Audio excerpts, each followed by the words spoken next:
Welcome to Popternative, where we dive into topical discussions from the worlds of pop culture, social media, and sports.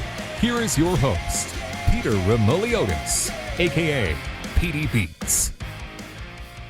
Hello and welcome to the Popternative podcast. This is the podcast and talk show where we have digital discussions from the worlds of TV, film, pop culture, social media, sports, everything really. We talk about it all depending on the guest. As always, I'm your host, Peter Meliodas, and social media, you know me as PD Beats. Outer Banks continues to be one of the biggest shows around the globe right now on Netflix, and we were speaking to another cast member from Outer Banks. You'll know him as Pope. We're with Jonathan Davis, aka JD. Jonathan, welcome to Popternative, man.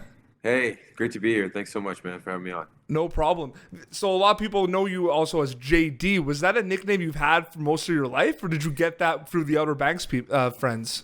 I got the nickname JD back in high school. My football coach started calling me JD, and it just kind of stuck from then on. When I moved, I just told everybody I was JD. Absolutely, because some people would say like John B, and then some people would say JD, and it kind of sounds a bit similar. Yeah. So it took me a while to realize sometimes, like when I first heard it, they were talking about Jonathan Davis. There are a lot of J's in this show, like low key. like Jonathan, like I thought the JD thing would be easier because there were multiple there were multiple Jonathans back in my school. So if everybody just calls me JD, it's easier. Oh, but no, out absolutely. here in Outer Banks, all the nicknames in the weird country, JJs and John B's and Popes. Yeah, You get a lot of weirdness. for sure. So it hasn't even been a month. It hasn't Right. even been 1 month, and the show is just kind of continuing to get bigger and bigger. Congrats on the success so far, man. Thank you so much. It's more than we could have ever imagined.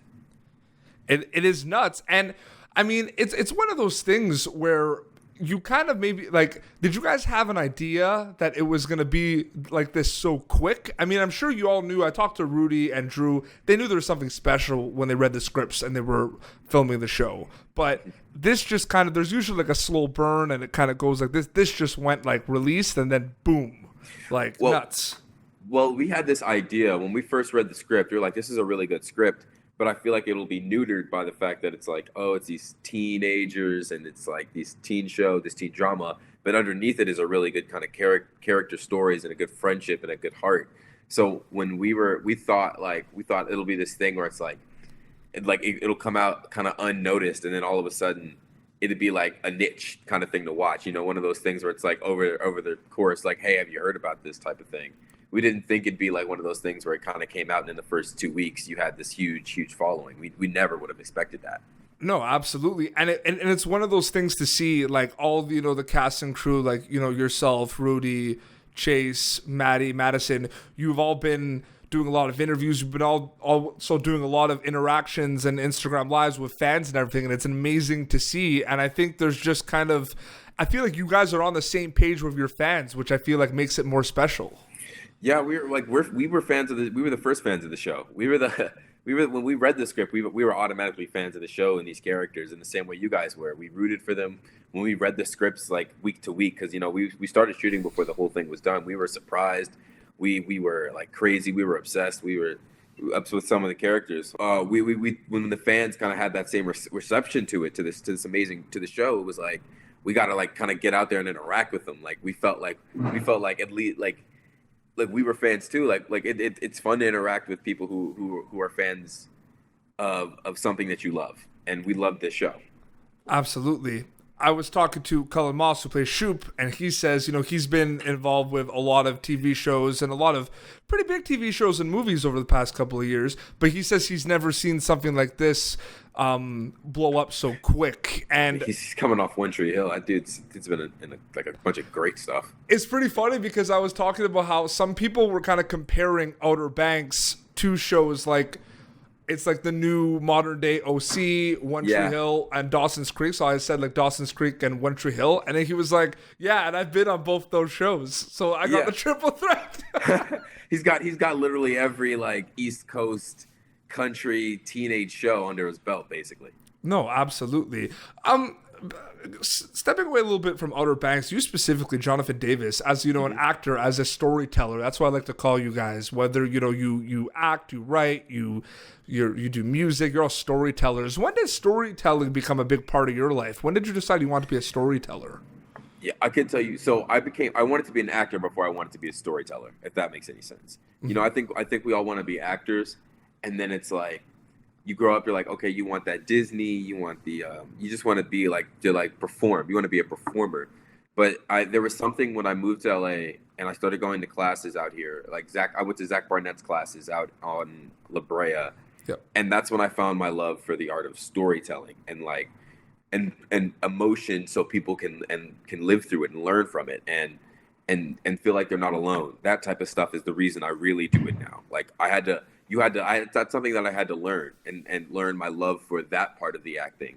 And I say that was probably around 2018ish or 2017, 2018 is when I really fell in love with the storytelling part of it. And I've always loved the acting and the work. Like I've always loved doing the work and like learning and becoming the character. But the ability to put somebody's like pain on a screen it's something that probably like came up to me like in the last 2 years probably. For sure. And anytime you work on a project, there's always going to be learning experiences. What were some learning experiences for you specifically with shooting Outer Banks, Jonathan?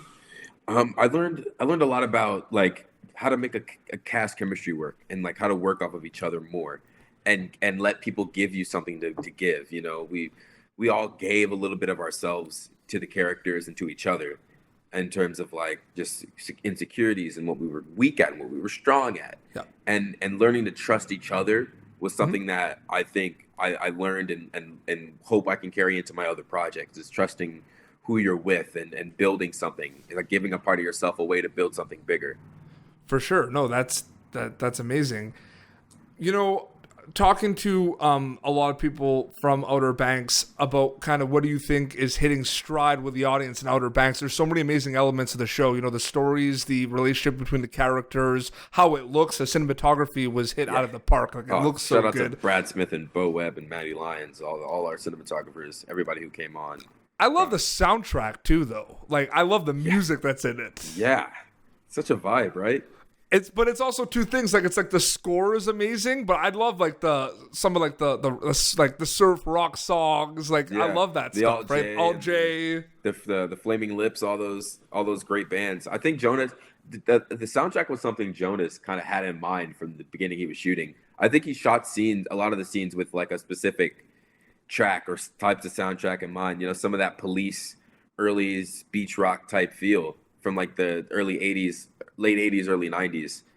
And I think we even like sometimes we would just like play a playlist on set to kind of really get into the feel of that. Yeah, for sure. Drew even said that him and Chase kind of recommended some songs too, or like they were kind of involved with the process, which is really cool to hear about too.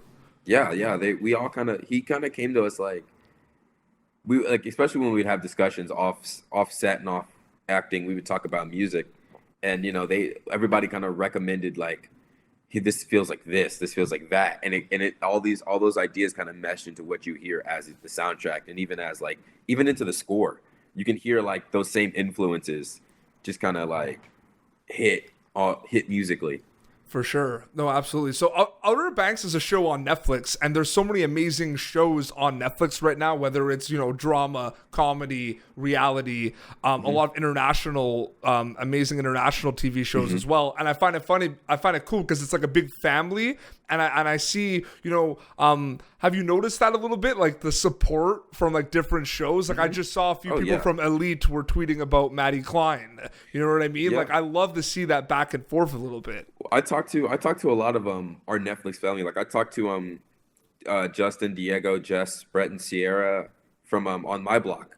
The leads of that show. They were really supportive. I go to them for advice a lot when I'm like, hey, how do I deal with like this? And like when your show came out, what were some of the things you were doing?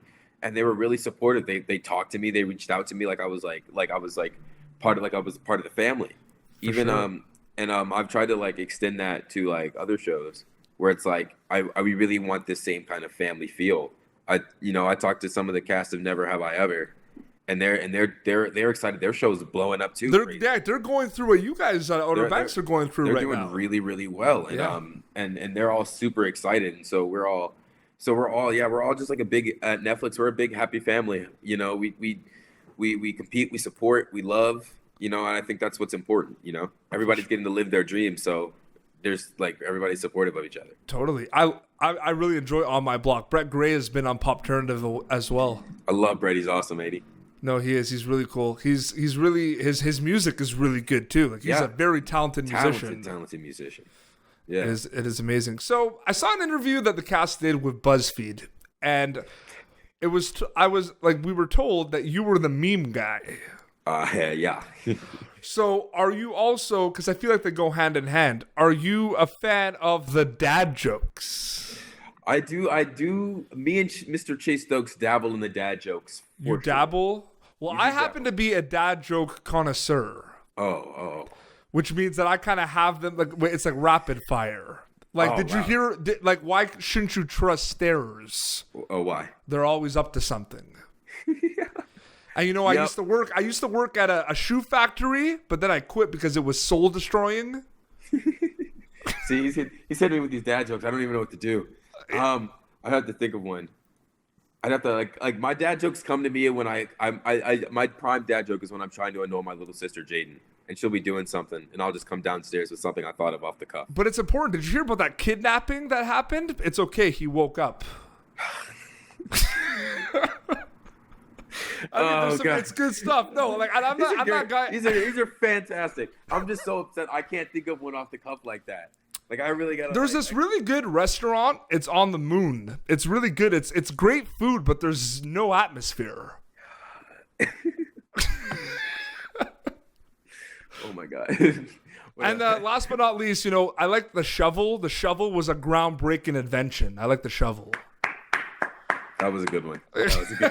No, but I'm the meme guy in my group too, and it's one of those things where there's so many amazing memes. You talk about the Idris Elba one on Hot Ones. I mentioned Hot Ones to Drew and Rudy, and he said you guys want to go on. We want to do Hot Ones. That would be awesome. I want to see the Pogues do Hot Ones because we're pretty uncensored, off the cuff type interviews anyway. When we're together, we're like a big rowdy bunch. So just imagine that same bunch with like 1,000-degree hot wings, like no censor. But it's no sense.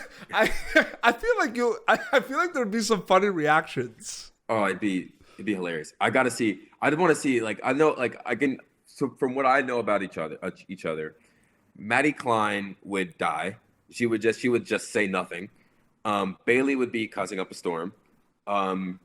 Rudy and probably Chase. Rudy, me, and Chase would probably be like betting each other like when we're gonna stop. Because I know we're gonna if somebody else finishes, we have to.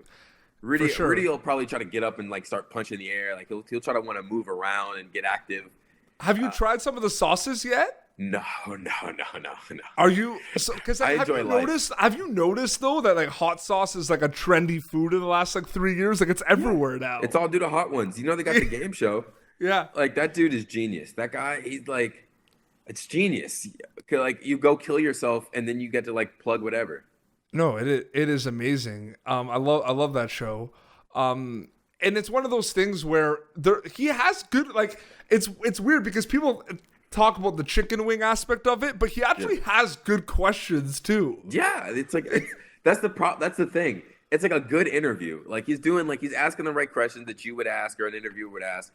But the problem is like it's like I equate it to like how basketball players like have to answer questions at the end of like a game, but they've been exercising for 2 hours and trying to talk to anybody after you've just like destroyed your body for 2 hours is like the hardest thing.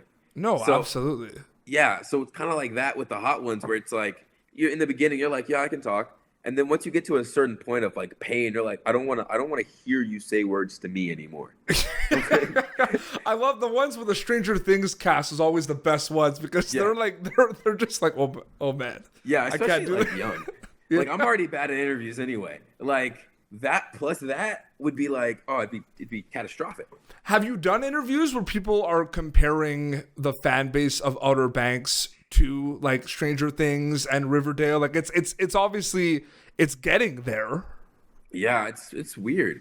It's like it's so early for us like to tell like exactly, and we don't know the exact magnitude of like our fans. Yeah. all we have to go off of is like social media. And like, I wasn't a big social media guy before this. I've welcomed it now because of, I like, it's the only way you can kind of push a show like this. But like when you're comparing to like a show that's been on for years and has like diehard fans and merchandise in stores and you're talking kids who have gone on to do like great movies like It and keep working and like put out music and like have been working for a while. We're happy to be in the infancy of it. And I think our focus is on making, if we get multiple seasons, making us multiple seasons that stand up to that level of season one. We don't want to take a step backwards and like revel in like we're good, we have fans. We want to keep pushing the limits of what we can do as actors and what the characters are like. That's the things that really get us going. 100%. Oh, 100%. Jonathan, thank you so much for coming on Popternative to chat, man. Dude, thank you so much for having me. It's great being here. And those dad jokes, A1, keep it up, man. I got to come back with some next time. I got to come back with some good ones. No, absolutely. Where could people follow you on social media to keep up to date? And why should they check out Outer Banks on Netflix? You can follow me at Jonathan Davis Official, 2 S's in Davis. I've heard people tell me that that's wrong, but it's not. Or I think it's like a handle thing. That's actually the singer of a band called Korn is Jonathan Davis with 1 S, right? Well, I have 2. And like it's on my birth certificate. I promise you, I have 2 S's in my last name. Nothing was changed. And I love Korn, by the way. I like a lot of people. Oh, do you like that music? Do you like metal music? Well, I mean, like I like all music, and the Korn, I appreciate like the G that is Jonathan Davis. So if he ever hears this, which I don't think he will, shout out Jonathan Davis. Love you, man. Sorry we have the same name. I tried to help you out by adding an S. All right. My ancestors kind of felt this coming, but yeah, you can follow me at Jonathan Davis Official on Instagram. Jonathan Davis at Twitter. JDavis28 is my handle, and yeah, guys, just watch Outer Banks because it's fun. It's fun. We're not going to be able to go outside for who knows how long and like experience a summer, and this kind of captures the magic of being with your friends in summer, and it holds it in a beautiful place. So amazing. Well, seriously, congratulations with the success, and I hope it just continues, man. It's awesome to see. Yeah, thank you so much. No problem. Well, this has been Popternative. Be sure to watch Outer Banks now on Netflix. And until next time, this is Jonathan Davis and PD Beats signing off. Ciao. Thank you for tuning in to Popternative. Make sure to check out our past episodes of Popternative on YouTube. Be sure to like Popternative on Facebook and follow us on Twitter. This has been an Autograph Communications production.